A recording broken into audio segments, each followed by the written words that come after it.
Welcome to the Legacy Leaders Podcast. Are you doing the best for your client to help them create their legacy?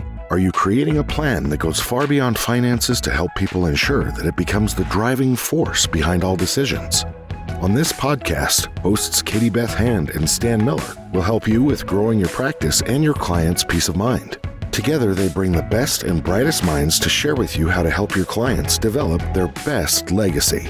And now, here are your hosts, Katie Beth and Stan.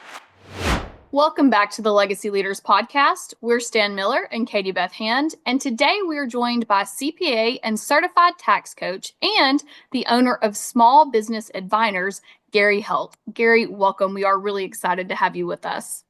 Thank you, Katie and Stan. I appreciate you guys having me on. Absolutely. So before we dive in with all of our tax thoughts and questions, I was hoping you could take just a minute or two and tell us a little bit about your background and really what sparked your interest and got you interested in wanting to be a CPA and a tax coach. Sure. So, this goes back into when I was in high school and I watched the movie The Untouchables. And if anybody saw that movie, it was about the FBI and how the FBI was able to bring down Capone, which he really didn't do. It was more, with the help of the IRS that they were able to do it. So I saw that and I'm like, man, I want to be an FBI agent because that's pretty cool. Really looked into it. I wasn't into science, so I wasn't going to go that route with the FBI. My family didn't have the money, so I didn't think I would ever go to law school. So I didn't look at it. So I kept looking at how could I get in. And one of the ways to get in was through forensic accounting. So at that point, one of my high school teachers would taught the bookkeeping class that we had in school. And I started taking that. And I swear it was like the Matrix to me. I just saw it and it made sense to me. So I started the process of becoming an accountant. And once I graduated college, the FBI, because of hiring practices and stuff, had to have a hiring freeze. So at that point, I just started my career in working for an accounting firm, working for some for-profits, nonprofits, and so forth. And I got to the point where I'm like, I can help a lot of people by going out and doing this on my own. I saw the crazy fees that a lot of these people were charging and not giving anything, not helping, not giving advice. And what I'd like to explain to the listeners is there's a big difference between tax preparation and tax planning. Tax preparation, and most CPAs and tax preparers do tax preparation, and that's really taking the information that you're giving them, putting it on forms. So they're a historian, they're recording old stuff, as compared to doing tax planning, which is forward-looking and forward-thinking. So we're doing tax planning now for people for 2025. Yes, we are still doing the compliance work for 2024, but there's a big difference there. And what I, really get excited about with being a CPA and being a tax coach is helping people do that forward thinking and help them prepare. Just like you guys do with doing estate planning and legacy planning, you're helping people look forward and putting together a plan. So if something happens in their life, they can go back to that plan and you guys will help them. Okay, what do we need to change here? As compared to if they didn't have a plan and they came to you, you would have to start all over again because they truly don't have a plan. So that's what we try to do. And that's what excites me, is being able to see that and see the change that we can make in people's lives by helping them. What group do you usually work with? Who is your ideal client, if you have one? Yeah, so it has to do with the business. Primarily, it's business owners. Yes, there are high net worth individuals that we can help with some of the tax strategies that we have, but the majority of it is the small business owners. Somebody, 1 to 3 owners. Once you get above that, it's a little bit more difficult. Not that we can't, but it's a little bit more difficult because you're trying to get more people to all agree upon the same thing. And as you guys have probably seen, when you have multiple business owners trying to get them all to agree to the same thing because they all have different needs, different wants, different lifestyles. So it's a little bit more difficult. Makes sense. All right. Okay, I'll be quiet for a minute. Stan, I know you have a ton of questions for Gary. We could barely get the podcast started. We already had so many questions for him. What questions do you have?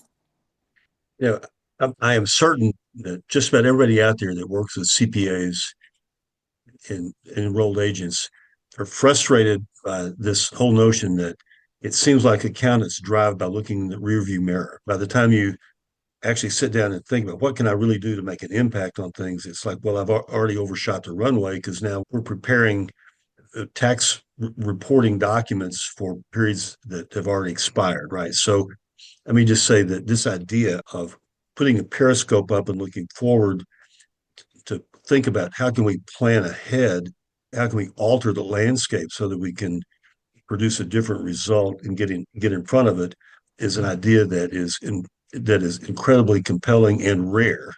Mm-hmm. So I want to to affirm that. So let's talk a little bit about we're at a really interesting time right now. We were talking about that before we turned on the recorder to record this. We're at a really interesting time here now in the in the spring of 2025 when we have a new administration. There's a whole different mindset around uh, policy generally, but tax policy specifically, and we don't know where we're going. How do you, what are you telling clients these days when they ask you, where are we? Where's the law going? How do you respond to that? So lots of times it's like, hey, my crystal ball isn't working so well right now. But what I try to explain to them is one of the things, when you're looking at this is, okay, when you're driving a car, are you just always looking at that rear view mirror or are you looking out the windshield?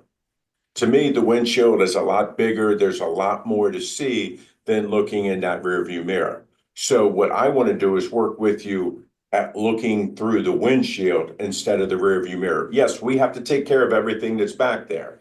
There's no doubt about that. But let's try to look forward. Let's look at what is it that we can control. And there's a lot that we can control. There's opportunities and strategies that are out there that just aren't for the Rockefellers of the world. They're there for business owners. I think that with the current administration, that we have, I think we're going to see more pro-business legislation and tax law. Now, with that being said, it's not just for the big business. It's for the small to medium-sized business that this is important. I think that there's a ton of opportunity out there if people are keeping their eyes looking forward instead of looking back. I think that when we work with clients, we try to help them look at what is it that you're trying to accomplish with the business that you have set up. Do you have truly the right entity structure for what you're trying to do? And I find many times they don't. It's just what their next door neighbor told them to do. Yeah. So that's we really start back at the basics with that before we move forward. So I want to drill into that a little bit in just a second. But before that, I want to just ask you for a moment to comment about the risk factors. I tell clients frequently that when you engage in tax strategies, you actually have on the other side of the table the largest, most powerful government ever created in the history of mankind. They have a lot of money, they have time on their hands and people, and they're not always compassionate Right. and empathic, and sometimes they're actually not. And so one thing I feel like I have to do from time to time is to just remind people that you have to be a little bit cautious because if you get into a war with these people, they have more money than you do and they have more time than you do. And so we really have to be careful to appreciate the consequences of decisions that we make. So I'm guessing you have those conversations too. Oh, definitely, definitely. A lot of the strategies that we use have been around for 60 plus years. So it's not like I'm creating new strategies. We're sitting down and we're talking about strategies that have been used for years and years. The difference is we're taking these strategies and we're layering them on top of each other. So we're using multiple strategies at one time, not just, and again, you go to your CPA at the end of the year and you're like, oh, I got a lot of extra income this year. What do I do? Typical answer, oh, go buy an SUV of 6,000 pounds or more. You'll be able to write it all off this year. You know, you can only drive so many vehicles. In reality is, if that vehicle's not being used 100% for business, you can't write all of it off anyway. So there are some limitations there. And yes, with any of our strategies that we're using, we are able to cite the code that is being used to back this up.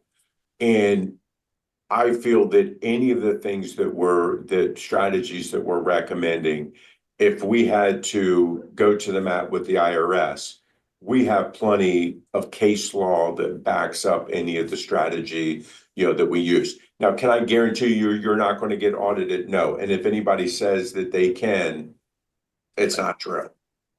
So could you give me an idea or two of strategy that you would recommend that maybe isn't used all that frequently, but is a pretty powerful tool in your toolbox? Joyce, I mean, a couple of the like small things I'm going to say, these are more like just base hits that will save, is people who for their business entertain, and lots of times they entertain at their home. So there's a thing, the Augusta rule, where you're allowed to receive rent for the use of your personal property for up to 14 days, that you do not have to claim that income on your personal income tax. So it would be an expense for your business, and then you would receive that income tax free. So again, you have to make sure that, okay, is it a reasonable number? If I were to rent a place, comparable and so forth. But I see lots of people that do the entertaining at home. So, that's one of the strategies that we use. I talk with a lot of business owners that it may be them and their spouse or them and one other person that's working for the company, but they're making good money, $500,000 and up type thing.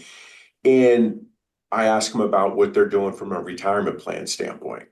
And their answer is, oh, I'm good. I have my 401. I'm maxing out my 401k. And then I talk to them about a defined benefit plan and how much more money that they can put away into that on top of what they're already doing with the 401k. So lots of times when we talk to business owners about something like that, we're taking them from the 37% tax bracket down to the 24. Yeah. That's a significant tax savings. Yeah. That's, to me, is a grand slam. And a lot of people will say, well, I got to pay the tax later on. It's like, you're right, you do. But the idea is right now, you're in the highest tax bracket. You're making more money now than you would in retirement. Now, no, my crystal ball is not working. I don't know what tax rates are going to be when you retire and you have to start drawing. But I have to use what we have in place right now. And that's another really good strategy, that we use. What are you seeing with respect to IRS enforcement? The IRS has not been fully funded to staff up, I guess, right? So you're old enough probably to remember how things were 5, 10 years ago. Are you seeing a pattern of how the IRS is approaching audits? Is being understaffed impacting how intensely they look at tax returns? Yeah, I think there's more of what they call letter audits that are going out, that they're asking for information. And, lots of times people are ignoring these letters, which is the worst thing you could possibly do. You want to get those letters and you want to respond to them. I think that a lot of what I'm going to say, they're good auditors, the people who really understood the tax law and the way to implement it, are retiring. And so they have a whole new batch that I've experienced that really don't know the tax code. and they're coming in and I'm having to teach them. For the few audits that I've had lately, I've had to teach them and explain to them some of the tax code and stuff, and then they would have to go back to their managers and back and forth, back and forth. I have found that and from what I have seen, there's been more of the Schedule Cs, which are the sole proprietorships, and the Schedule Es being the rental properties that are being audited more than the S corps and the C corps. That's the trend that I'm seeing right now, because the Schedule C, Schedule E isn't as time consuming for the IRS. And I think that they're getting a bigger bang on their buck because a lot of mistakes that people are making on the Schedule C and Schedule E's, because a lot of people are self-preparing those. Yeah. Any other observations or trends that you see developing going forward that would be interesting for us to know about? Again, I think that, talking about AI, that's big right now. And I will tell you that most of the AI, when it comes to tax, and you're probably seeing this on the law side also, it's very outdated. A lot of the stuff that I've seen with AI, it's at least 2 years behind, if not more. And Interesting. so Okay. people that are using that are trying to use that to either prepare their taxes or to give them tax advice and stuff like that, it's not accurate. I think it's great for a base to kind of get some understanding, but then you need to understand more of it. I've had some clients come to me with some letters that they've gotten from others, and you can look at it and you can read it and certainly tell that it's AI generated because all the emojis and everything else that it has in there. The other thing that I want to say be extremely careful of is the people that are on TikTok that are saying that they're professionals in the stuff that they're peddling, and that they're saying that they're able to do and that you would be able to do, is incredibly wrong. I mean, it's like, I sit sometimes and I hear it and I laugh, because it's like, you do that, you're going to jail, because that's income tax evasion. That's not just, hey, I misunderstood. It is flat out wrong. So be careful. It's the same with legal advice that I see scrolling on Reels and on TikTok. We see other estate planning attorneys out there talking about things, and some of the information is good information, but some of the information is not good information. And ironically, you really need an estate planning attorney, just like you would need a CPA, to tell you which is good and which is bad. But the things that I see, Gary, have me cracking up sometimes, because it'll be an attorney recommending this action or that action in this situation, and I'm like, Yeah. that's a crime. It's an actual crime. Don't do that. Don't do that. Or simple things that will end you up in probate court thinking you've avoided probate court, And so I think that's a great bit of wisdom to share with our listeners, is realizing that in the world of AI and in the world of free tax and legal advice on all of these different apps, you really do need to make sure you have a very trustworthy set of providers that actually know what they're talking about. Don't get your legal and tax advice anywhere off of social media. It's not going to end well for you.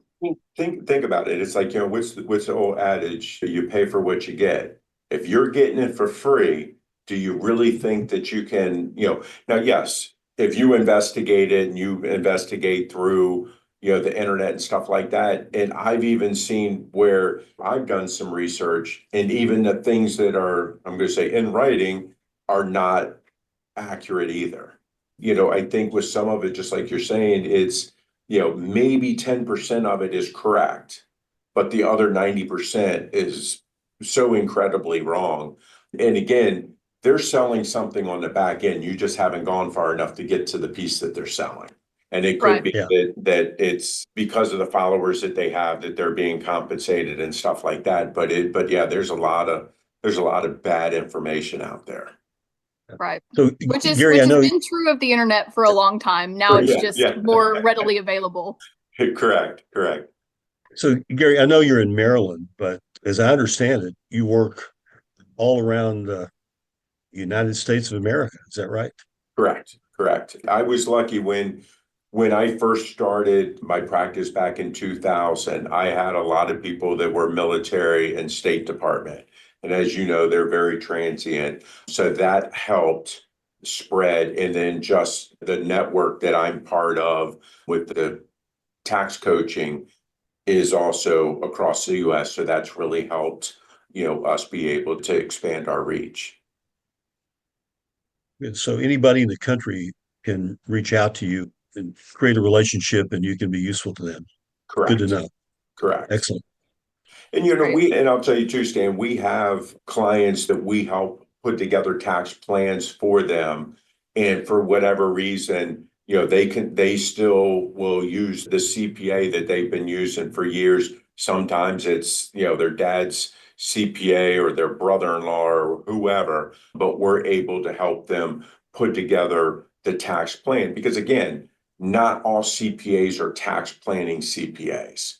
So, they don't understand that side of it, just like, all attorneys aren't estate attorneys. So, again, everybody's kind of got their specialty, so we can work with other CPAs to help you with your tax plan. We don't have to be the ones actually preparing the return. Yeah, they don't have to fire their current accountant to hire you, right? 100%. Yeah, okay, good to know. All right. That's great.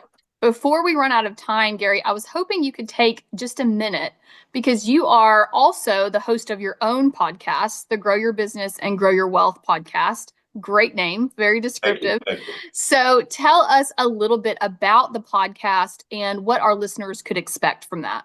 Sure. What I try to do with my podcast is really try to educate business owners. I have found over the years that many business owners were very good plumbers, electricians, attorneys, accountants working for someone, started doing side work. Then next thing you know, they have enough that they go out on their own and they grow their business from there. Many professionals speak in acronyms. And these people don't know what it means. They're afraid to ask questions because they're like, okay, I've been in business for 15 years or whatever. I should know these answers, so forth. So what I try to do is I try to bring professionals on to be able to help dispel some of the myths that are out there, but then also just talk about their field. How do I find a good financial advisor? What is it that I should be looking for? What should if I'm looking for a new CPA, what qualifications should I be looking at? What is important that I need to think about? When it comes time to sell my business, many people think it's like, okay, as long as I tell everybody before I do the deal that I'm doing it, that I'm good. Well, reality is you really need to tell your team of professionals, a couple of years in advance that you want to do this so they can help you get your business to the point of being able to be sold for the most amount of money. I wrote a book, The Right Team, The Right Plan, and that is all about making sure that you pick the right team of professionals to help you with your plan, whatever it is. And then let that team of professionals talk to make sure that your plan is going to be implemented in the right way. So that's a lot of, in my podcast that I keep going back to is making sure that you're picking those right professionals and helping you pick those professionals. And again, some of it that I also do on there is just bring in different types of advisors that have different philosophies and things like that, because everybody's not going to do everything the same way. And it's good to see that there are different types of people out there. Right. That makes perfect sense. And I love Stan and I are huge advocates for this idea of getting good providers and having them work together and keeping those lines of communication over. It works the same in the estate planning world. The more, if we can work with your financial advisor and with your CPA to make sure that all of your plans are working in conjunction, it makes everything run so much more smoothly. It gives us more opportunities to do more things. And of course, for our listeners, don't forget the key to a lot of this is to not wait get with your CPA early. Talk about some of these strategies early on. Don't wait till right before you sell your business or make a big change in your life to say, by the way, we sold our business this year. Help us do that. And I'm sure that's something that probably happens, and you have to come back and clean that mess up, Gary, while you think about all the things you could have done that would save them a fortune. Right. I mean, I always, and you guys probably deal with this way more than I do. When it comes to the estate planning and the legacy planning, it's so many people think, oh, that's when I get older and stuff like that. But it's also what happens if, you're in your 30s and you become incapacitated for some reason. Who is going to carry on your business and keep the doors open, keep the lights on, paying bills and different things like that? And it's just, so it's not just, okay, when I die, what happens? It's also, what if other things happen? And this is where, we try to tell people to make sure they're talking with the right types of attorneys when setting up their business, to make sure that these different scenarios are thought about. And if you don't have somebody with that experience that's done it before, or you're trying to use these online services, it's not going to cover any of that stuff. Right. Absolutely. Well, Gary, thank you so much for taking the time to be with us today. This was an absolute pleasure. And for our listeners, we want to thank you so much for listening. This has been the Legacy Leaders Podcast with your hosts, Stan Miller and Katie Beth Hand. And our guest today was Gary Helt. And to connect with Gary, you can find him on LinkedIn, and you can also find him at sbadvisors.cc. Don't forget to check out the Grow Your Business and Grow Your Wealth podcast, and we will link all of those things for you in the show notes to make it easy. Gary, thank you again. This was great. Thanks a lot, Stan and Katie Beth. I really appreciate your time. Super. Thank you, Gary. You've been listening to the Legacy Leaders Podcast with Katie Beth Hand and Stan Miller. For more information on them and the show, please visit pinnaclelegacylaw.com. If you like what you've learned today, do share the program with your friends and subscribe wherever podcasts are found. 49 faces looked to him in triumph. Over the last 12 months, they had each taken turns and promoted his business for a week at a time, driving over $987,342 in revenue. What if you had a network of 50 centers of influence who promoted your business every week for a year? Grab your copy of the #1 Amazon best-selling book, The Ultimate Guide to Growing Your Business with a Podcast, at 33% off the Amazon price by going to ultimatepodcastbook.com. Again, that website for 33% off the Amazon price is ultimatepodcastbook.com.